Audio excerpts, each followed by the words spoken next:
Welcome to Slow Night Ancient Tales. As the world outside grows quiet and dark, I invite you to leave the worries of the day behind. Tonight's story is a classic of modern Korean literature, A Strange Encounter, Kyu, written by Lee Hyo-seok in 1929. It is a melancholic tale of destiny, detailing three fateful and tragic encounters between a man and a woman over the course of their lives. Close your eyes and let my voice guide you through the foggy ports and quiet alleys of a century ago. I hope you find peace and deep rest tonight. A Coincidental Encounter author, published in Chosunjiguang, issue 85. Gyesun and I had three strange encounters during her lifetime. Over the course of just 7 years, these three chance meetings occurred. How did her life change, and how did her destiny unfold each time? These three encounters merely show three cross-sections of her turbulent life, but through them, one can easily glimpse her ill-fated life. Having had three such chance encounters, I cannot help but think there was some thread of strange fate between us. Whenever I deeply mourn her tragic life and think of her, a great resentment and a terrifying resolve are always renewed in my heart. Next, I intend to record these three chance encounters in chronological order. Even if they become three pieces of dry, disconnected fragments, it is not my fault, but the fault of the universe's will, which always designs human life in such a way. It was 8 years ago. At that time, by chance, I came to know a strange old woman. In the vast world of the capital city, there is a class of people deeply submerged in the dark side of life, securing their livelihood through their own unique means. They are a flock of old butterflies, who, dwelling in the dim darkness, act as intermediaries between beautiful flowers, blooming faint fragments of brilliant dreams in their hearts to glorify their past, while simultaneously managing their actual lives. The old woman I came to know was, so to speak, one of this flock. There was a certain commercial arrangement between the old woman and me, and for the butterfly role she was to play, I had already paid the considerable fee she demanded. As the first step of her role, she led me to the promised place. There, I was to view a flower I did not yet know. Just meet her. The person is quite decent. She is educated, kind-hearted, and has an agreeable appearance. As for housekeeping, she is perfectly prepared. You keep looking only for looks, but where can you find a beauty painted with a brush just like that? Just take a look, but for a woman, after all, housekeeping is the most important thing. The slightly hunched old woman, leading the way, repeated this familiar speech several times. Besides, she is a pure virgin and she is fluent in English and Japanese. Turning from the main street into a back alley, and from the back alley into an even narrower alley, chattering all the while, the old woman stopped in front of a small side dish shop at a three-way intersection. That was the very house we were heading to.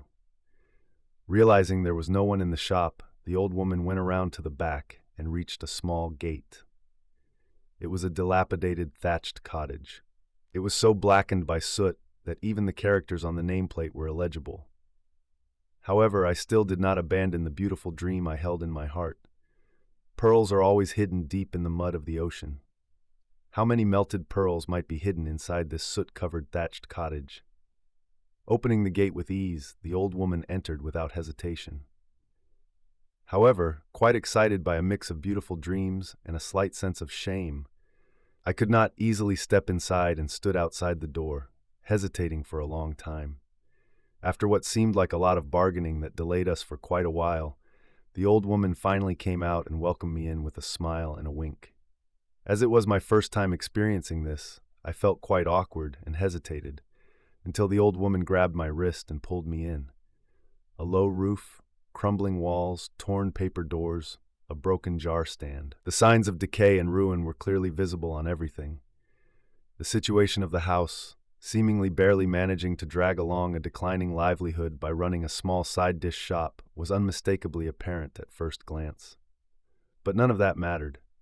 My goal lay in the beautiful pearl hidden within. Hurriedly clearing away the messy pile of clothes meant for was hung on the wooden porch, the old woman offered me a seat. Even after I sat on the edge of the porch and waited for a long time, the beautiful pearl did not come out quickly, as if buried in some corner. What is the matter with modern folks? He is waiting, so come out quickly. Keenly observing my anxious state, the old woman shouted toward the inner room. "Oh my, being so shy, how did she even attend school?" As the old woman shouted once more and laughed heartily, the door to the inner room opened lightly, and someone stepped out softly. "This is it!" As I realized this immediately, my heart fluttered inexplicably. But since I eventually had to see, I gathered my courage, raised my face, and looked up at her. There was a momentary death. After that moment passed, a whirlwind of surprise, doubt, and agitation blew through me. Once that whirlwind passed, Jae-sun, proper consciousness finally returned to me. Jae-sun, it was undeniably Jae-sun. On her face, which had also clearly recognized me, flowed a complex expression of what could be surprise, joy, or sorrow. She finally bowed her head. This was our first coincidental encounter, and leading up to this encounter, there was a past of about 3 years.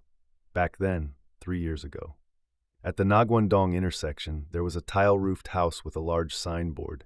It was one of the premier inns in the capital. At the time, as a mere student, I was boarding at this inn, which also served as a boarding house. In this bustling house, there was a single flower growing beautifully and carefully. It was the owner's daughter, Jae-sun. In this inn, where dozens of travelers came and went daily and over 10 students bustled about, she alone grew up pure and clear. However, as her studies progressed and she reached a ripe age, the owner secretly began to search for a suitable match for her. Around this time, whatever caught their eye, out of all the many people, they kept me in their hearts the most. So gradually, I came to know her and associate with her. Eventually, her mother even sent her to my room, carrying an English book. When the cherry blossoms bloomed, we went to the Changgyeongwon Zoo together, and when the moon was bright, they even cleared the quiet wooden porch for us. However, for some reason, my heart did not ignite. Even if it does not ignite at the first moment, it can gradually burn as time passes, but this did not ignite to the very end, even as months and years passed. My heart remained consistently clear and firm. The more proactive they were, the more cautious and passive my attitude became. In other words, there was nothing in her to spark my passion. Where nothing burns, there can be no mischief, let alone love. When I left that house, I felt a sense of mutual safety and liberation. During the long period, from then until our first coincidental encounter, I did not meet her at all. When I visited the house a few months after leaving, they had already moved away to some unknown place, and the inn was being run under someone else's ownership. Of course, I had no need or made no effort to find them again, and for about 3 years, their whereabouts remained a mystery. Eventually, even the name Jae-sun had gradually faded from my memory. When she lifted her head after bowing it for a long while, 2 streaks of tears shone on Jae-sun's cheeks. Her wet eyes, looking up at me, seemed both resentful and pleading. I could not look at her straight on. Deeply sunken eyes, hollowed cheeks, just as the dozens of rooms in the tile-roofed house had turned into a single-room thatched cottage, her once full and taut appearance was completely broken. Although I had maintained strict integrity to the end and had not a single clouded spot in my heart, faced with her broken figure and pleading tears, I could not help but feel a slight pang of guilt and apology. For a long time, I was stunned, not even knowing what to say. "So it seems you two ye knew each other." The old woman, quite bewildered by this unexpected sudden drama, broke the silence like this. "Well, of course, how could modern folks have stayed still until now? Sit down leisurely and pour out all the feelings you have kept bottled up." Saying this, the old woman stepped out ahead of us. The old woman's flattering tone was deeply unpleasant to me now. And regarding Jae-sun, I felt endlessly ashamed of myself for having followed the old woman here like this. However, since I had already stepped inside, I was curious about the circumstances that led them to their present state. The fact that a large tile-roofed house had turned into a tiny thatched cottage in just a few years, that a premier inn in the capital had become a small side dish shop in a back alley, and that they had entrusted their precious, dearly raised daughter to the hands of a strange old woman. It was too massive a change. I wanted to know everything. "Where has your mother gone?" When I barely opened my mouth and asked her, her mother, who was in the room, opened the door and came out looking apologetic. "What a surprise this is." She was also surprised by the completely unexpected reunion. I silently expressed my gladness and then immediately asked, "What exactly happened?" Her expression, sighing deeply as if overwhelmed with emotion, seemed somewhat dark, and her face, which had inexplicably gained only wrinkles, seemed to flush slightly in shame. However, her answer was extremely brief. They originally had a lot of debt. On top of that, being inexperienced in business, there was little profit from the inn they ran, and the debts they could not repay steadily grew. The relentless pressure from the terrifying creditors worsened daily, and ultimately, having no other way, their inn was seized. Since they could not just cut off their young lives, they had to live as long as they had breath, so they had no choice but to rent a single-room thatched cottage and drag on their sorrowful day-to-day existence. It was an overly simple and ordinary story, but her solemn, emotional tone seemed to pierce into my bones with a terrifying truthfulness. It might be a common, ordinary fact, but to them, who had actually lived through the process with flesh and blood, it could never be ordinary or simple. Their ruined appearance spoke of this. So there is no real livelihood to speak of. We just live because we cannot die. In her dismal tone, not a single trace of the luxurious past could be found. They had merely taken one step ahead in the fate of ruin that eventually awaited them all sooner or later, but I could not help but be shocked by their sudden, precipitous downfall. If we could just quickly find a partner for that child, we could figure out how to live on our own or do something. When the conversation turned to Gisun's personal matters, I felt distressed. Wishing to avoid involvement in her affairs as much as possible, I simply remained silent. She is getting older, and with our destitute living, there is no point in her just staying stuck at home. It was a pitiful situation. But no matter how much I sympathized with everything, what could I do about this matter? It was impossible for my heart, which was already cold in the past, to suddenly boil over now. It was simply unfortunate that our distance had been close in the past, and it was my mistake to have learned of their present state again now. Firstly, I hated the old woman, and secondly, I saw myself as even more despicable. Seeing you after such a long time, there is nothing more joyful. Her mother seemed to be trying to get some kind of hint from me, who had visited after a long time. However, fearing to get any deeper, I wanted to leave the place as quickly as possible. I finally tried to stand up with a clear stance. Suddenly, the door to the inner room opened roughly, and a man abruptly stepped onto the wooden porch. He was a stranger I had never seen before. The man, looking slightly flushed, glared at me for quite a while for some reason. His gaze was so fierce that I had to avert my own eyes. He glared at Gaesun's mother, and Gaesun in turn with the same intense eyes, eventually threw a few rough words at Gaesun, and hurriedly went outside bareheaded. He was a strange man. His aggressive attitude was even more incomprehensible. Why did he have to glare so fiercely at me, a complete stranger? What had that aggressive man, the young woman, and the mother been discussing and planning in the dark room? Even while trying not to think about it, I could not help but let my thoughts darken to this point. He is a relative who came up from the countryside. Her mother explained this to me as if making an excuse, even though I had not asked. But I did not need any excuses. Right or wrong, I had no choice but to believe my immediate intuition. In all likelihood, she probably excused my presence to that man by saying I was a relative from the countryside as well. However, the more it seemed so, as I left the house, I felt an endless sorrow for the increasingly ruined household and Gaesun's future. 3 years later. During these short 3 years, there were many changes in my life too, but my youthful heart was still very romantic. Harboring a constantly beautiful dream in this romantic heart, I endlessly moved from port to port.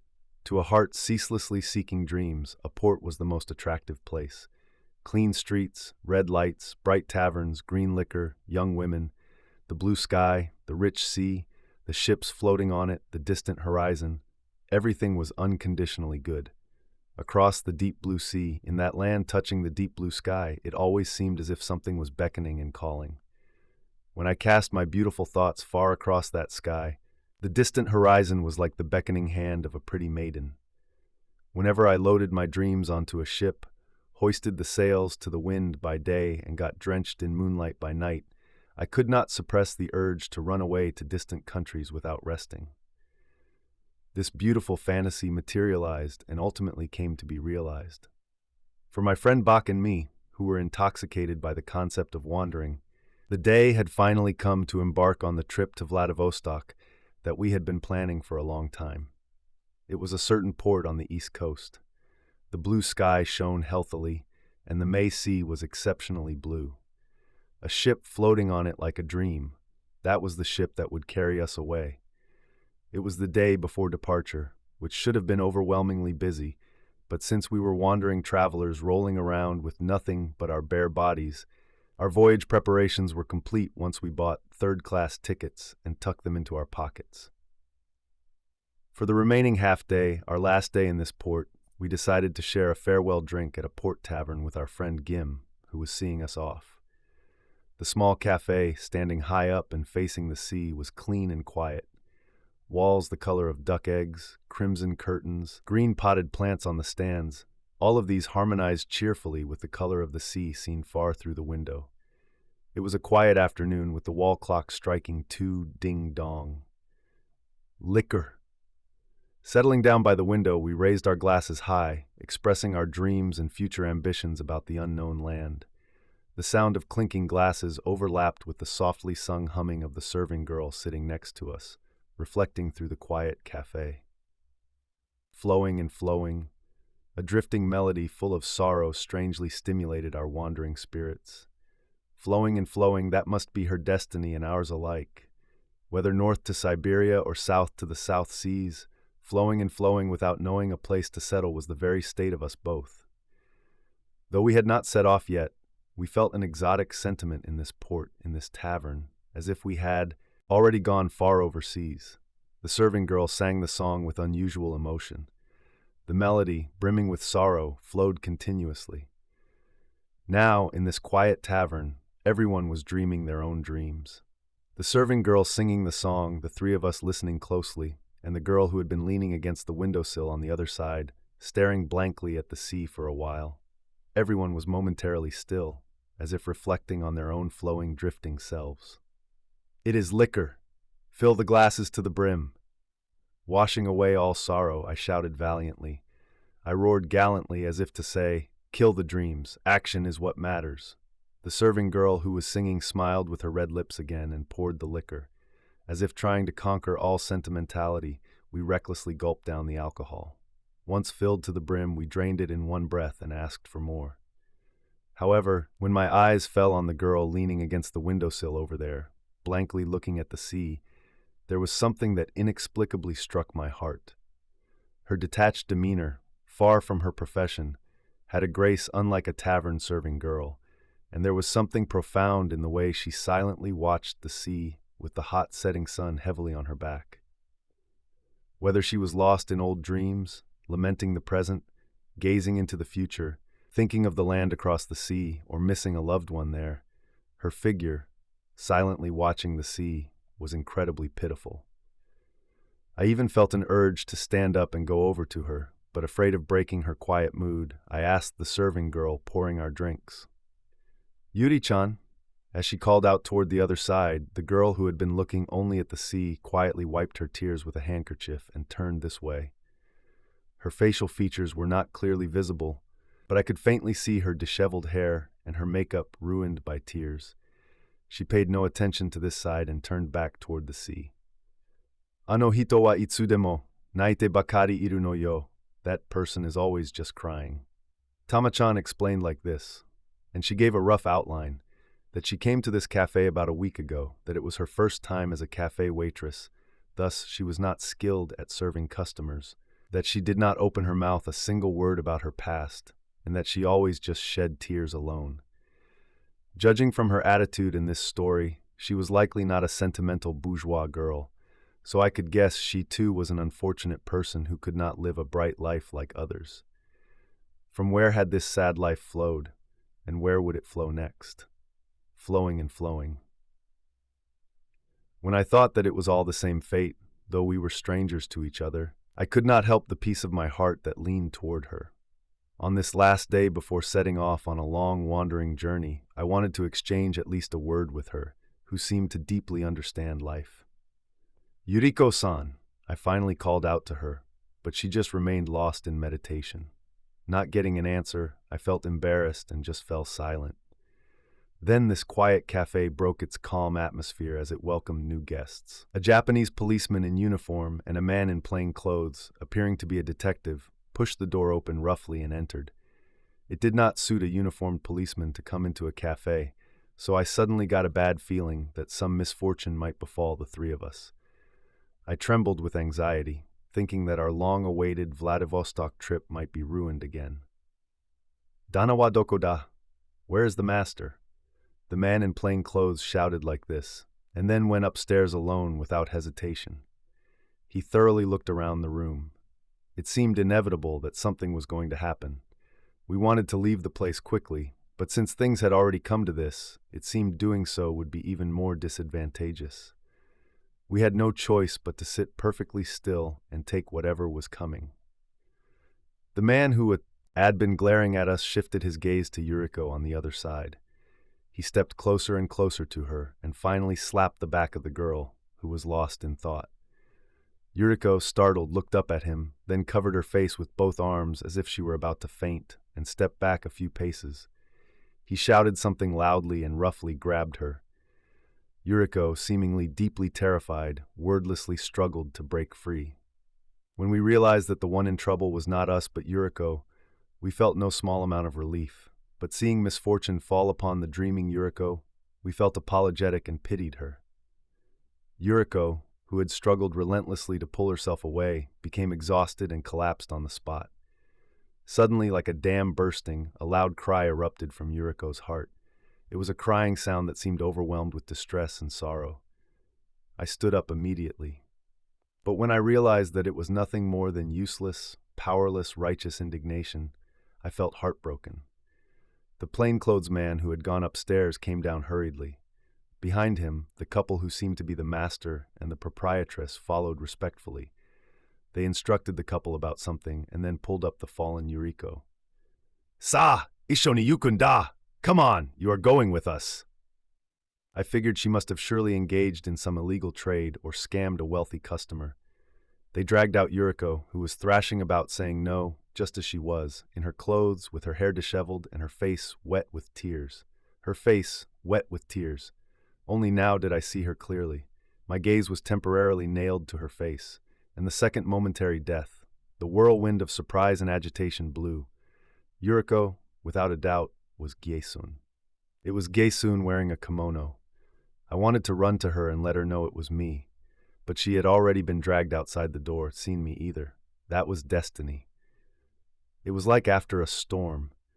Not knowing what to do, I listened for a moment to the tavern proprietress's story. According to her story, Yuriko was a woman who had run away from Seoul a week ago. Her family was poor, so she was sold off to a certain man, and when she was abandoned by that violent man, she was sold to a second unknown place. But she found it disgusting and hated it so much that she finally escaped that house and ran away as she pleased. I mourned that I had once again brushed against the fate of Gyesun, whom I had decided not to think about or get involved with. What kind of cruel joke of fate was this? Gyesun's pitiful final figure suddenly floated before my eyes. I now felt a newfound attachment that I had not felt before, and I remembered her family as well. What must have become of that family I saw 3 years ago? The thatched cottage side dish shop in the back alley, her mother and father, and eventually even their only daughter having to be sold off like this.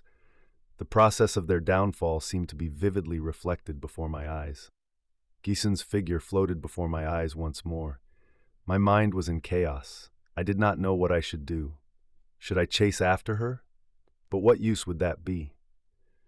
I was too powerless to save her, and tomorrow is the day I leave for Vladivostok with my friend. I have great ambitions for the future. For those ambitions, I had to keep moving forward.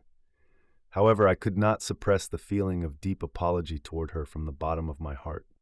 Pulled by my friends, I left the cafe and walked along the darkening coast, clouds of melancholy billowing up in my heart. Wandering and wandering the sea, the port, and the streets. I clearly comprehended the wide world and the countless human lives. A firm resolve was nailed into my winged heart. Finally, offering all of my bright red blood, I threw myself in. Last September, as summer was gradually aging, as a committee member of a certain general federation, I took responsibility for investigating a certain incident and went all the way to Harbin. Unexpectedly, the work ended easily, and I had 2 days of free time compared to the schedule. I met my friend Bach after a long time, and since it was my first trip to Harbin, I intended to get a detailed tour of Harbin's private life under Bach's guidance. So finally, I looked around large and small streets, and even peeked into the dens of the famous Kitayskaya Street, where many Russians live.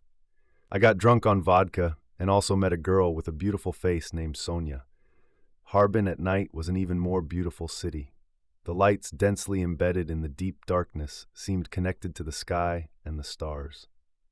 That night, too, parting from Bach, I could not resist the intoxicating excitement of the vodka and strolled along the banks of the Songhua River, taking in the cool breeze. Feeling a supreme pleasure in the beautiful night view of Harbin and the cold wind blowing across the Songhua River, I strolled along the riverbank and took a step or two into a small Chinese street. Low houses, countless street stalls, carts with small wheels, unpleasant stench. Before I knew it, I had left the riverbank and entered the center of the Chinese district.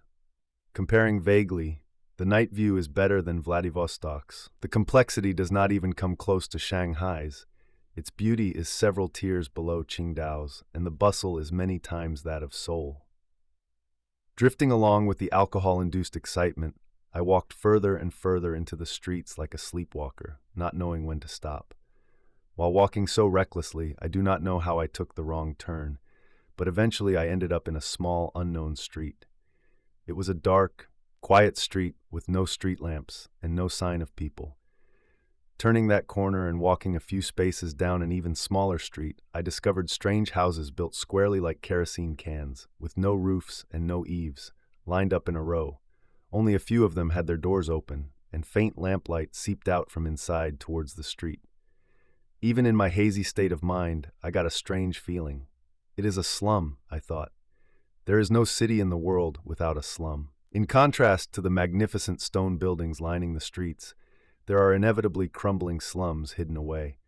All modern cities show this poignant contrast. Thinking I should see what the slums of Harbin look like, I walked closer to the front of the lined-up houses.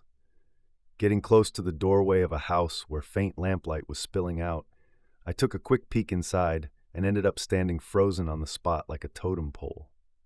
Inside was a single-room space. In the room there was a high platform, and on the platform a mat and mattress were spread out. On it, a young Chinese woman was sitting lewdly with her 2 legs stretched out. She was a young woman wrapped in a bright blue Chinese dress, leaving her arms exposed. Perhaps having seen me, she threw a smile and gestured toward me. Then she pulled her 2 legs in, squatted, and rolled up her top dress with both arms, boldly revealing her naked lower half.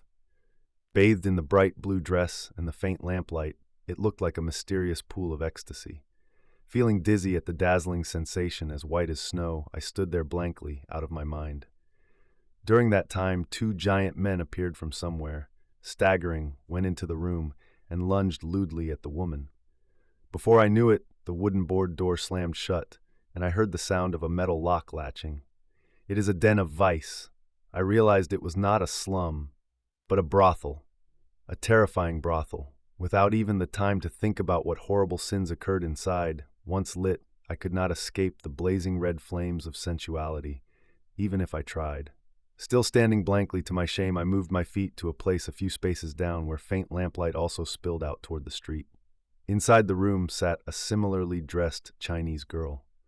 A bright blue dress, white arms, dazzling sensation. Without giving myself any room to reflect, I stepped straight into the room without hesitation. Perhaps wondering how many rough men she had to endure in one night, the young Chinese girl seemed exhausted to the limit, sitting languidly without even thinking of raising her head when a customer entered. She did not put on a disorderly, ugly display like the previous girl either. Due to her overly quiet demeanor, I lost my spirit. However, Since I had already entered like this, casting shame aside, I flopped down next to her and leaned my whole body towards her. Then, hooking my arms around her neck, I sharply lifted her face, which was bowed as if dozing. Huh? In an instant, my whole body felt as if it had petrified. The whirlwind of surprise, doubt, and agitation blew a third time. As that whirlwind passed, my two arms that had hooked around her neck dropped powerlessly. Wondering if it was an optical illusion, I rubbed my eyes and looked at her again. But my recognition, now completely sobered from the alcohol, had not a single point of error. It was definitely her. What bizarre fate is this? Who would have ever dreamed I would meet her again, like this, in a dark corner of an unfamiliar city, on a night in a far-off foreign land? It is a story like a lie. But the god of destiny always seems like a spiteful little girl who likes such bizarre and malicious tricks. What kind of fate is this? Yes, Jason? My dish-heartened voice was soft. She, who had held on to me tightly, silently buried her face in my lap and just cried out loud. From somewhere, several rough Chinese men suddenly barged in. A foul stench piercing the nose emanated from them. I was quite startled by their intrusion. Tonight, this Joseon girl is mine. One of them, babbling like this in broken Qing language under the influence of alcohol, completely ignored me and grabbed the back of the collapsed Gaesun to pull her up. One after another guy staggered and lunged. I felt massive insult and rage, and I felt the duty to protect Gaesun.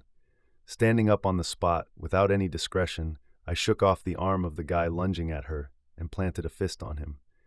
The three guys looked ready to rush at me all at once, with terrifying momentum.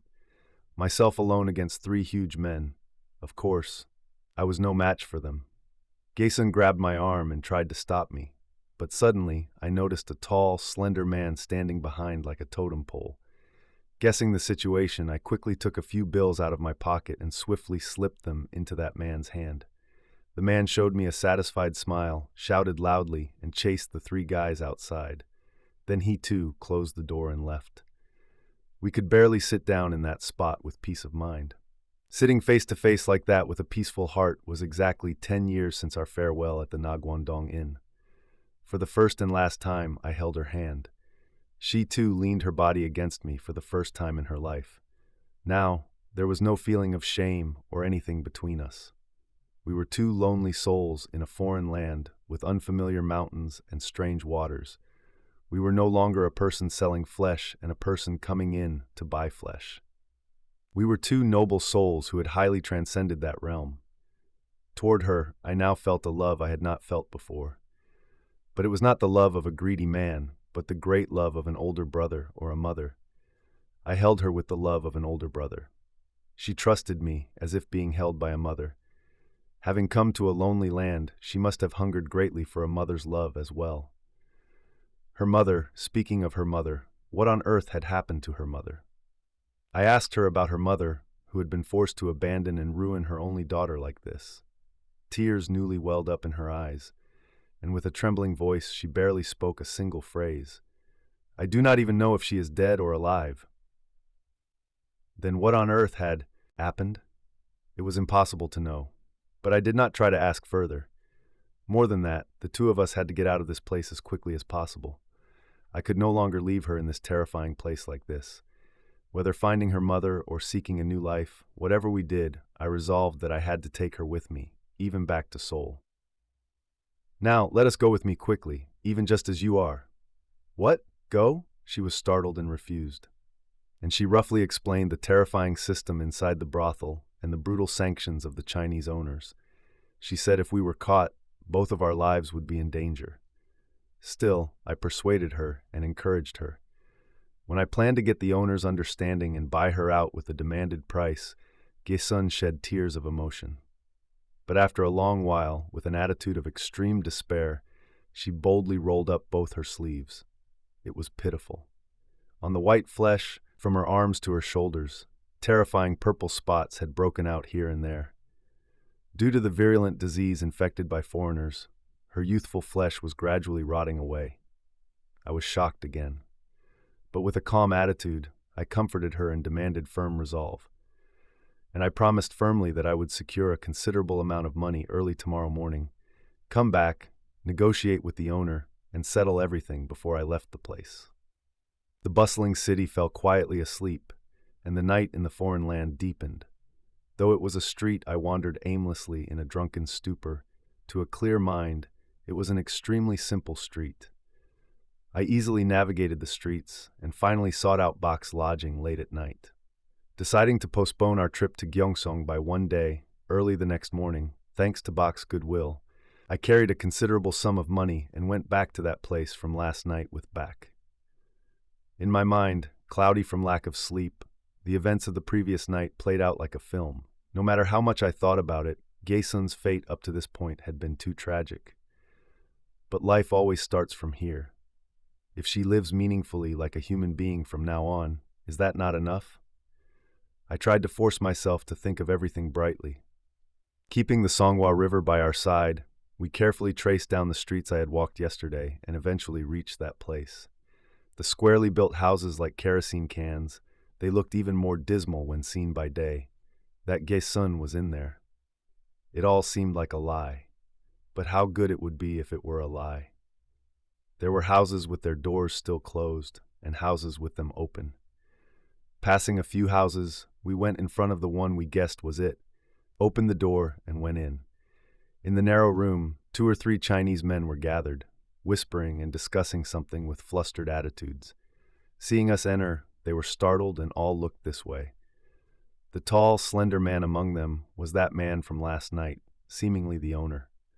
I pushed through them, and above all else, looked for Gaesun on the platform. Covered completely by a blanket, she seemed to be still sleeping. I stepped onto the platform and tried to wake her. The tall, slender man grabbed me, seemingly trying to stop me. Disregarding that, I tried to wake her. I shook her, but her sleep was too deep, eternally deep. I was bewildered. My mind was scattered. I shook her and shook her again, but her pulse had already stopped, and her entire body was cold. When I looked into her pale face, my heart was breaking with crushing sorrow. Jason! Jason! The world went dark through hot tears. Through the endlessly pouring tears, I discovered a small medicine bottle and a piece of writing placed at her bedside. It was a suicide note addressed to me. Shedding tears, I read it down. Chan-ho, please do not be alarmed. Do not reproach me for being rash. There was no other path for me to take but this. With this body, where could I go and what end of new life could I possibly build? In the end, I would just have to wait for death moment by moment, so I believed it would be more comfortable to die even an hour sooner. Because of my overwhelming gratitude, I die without any regrets. The noble love you showed me this night, I lived as a human being for my final moment. I have nothing to resent. It is just that the world has been too bitter to me. My mother and father may even be dead. Our parting in soul was our final parting. They are more pitiful than me. Even though I was in this unfamiliar land, I never forgot them for a moment. Please collect my bones after I die. If even those bones could return to my mother's embrace, there would be no greater joy for me. Gaesun, I could not hold back the pouring tears. I lifted her cold face and held her in my arms for the last time. Her words are right, but after we had even made a promise last night, why must she die like this? It was too tragic that she had to die in her mid-20s, in this corner of an unfamiliar land, without even seeing her father and mother from whom she had been separated for so long. Bak, the 3 Chinese men, and I sat surrounding her and offered a silent prayer for her lonely soul. Tears of sorrow turned into tears of repentance. Could I say half of it was my fault? But whose fault was the other half? It is this damn so-and-so. It is a damn world that would not satisfy me, even if I chewed it to pieces with my molars. Another ring of terrifying curse and firm conviction was carved into my bright red heart. Even if this bright red heart were to tear into 2 pieces, I would absolutely resolve her deeply knotted grudges. Sitting with my head bowed before her corpse, I deeply swore a vow to her lonely soul in my heart. 3 encounters and a fate that could not be changed. Did her lonely soul finally find the peace she was looking for? Though it is a story tinged with sadness, I hope the gentle rhythm of their tragic destiny has helped soothe your mind, much like watching rain quietly fall against a window pane. Let go of all your heavy thoughts now. May your dreams be deep and peaceful. Good night.